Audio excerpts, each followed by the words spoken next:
Oi,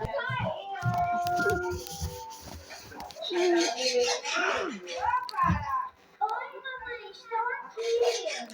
Vai até a casa da vovó entregar essa cestinha. Ó, gente. Ó, Vem mesmo. Tem um lobo mau pegando as criancinhas. Então você tá morrer. assustada.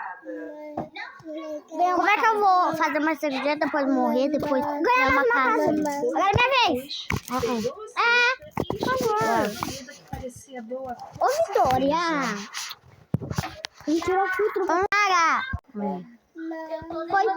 Não dá mais, Vitória. Eu trabalhei depois que eu tô fazer esse vídeo. Ah, gente, morri. Sai.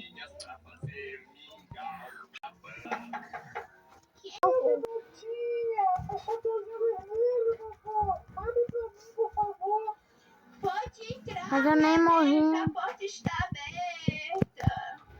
Gente, como é que se... Esse barulho deve ser um lobo mau. Vai aqui na capucina, tum, sal.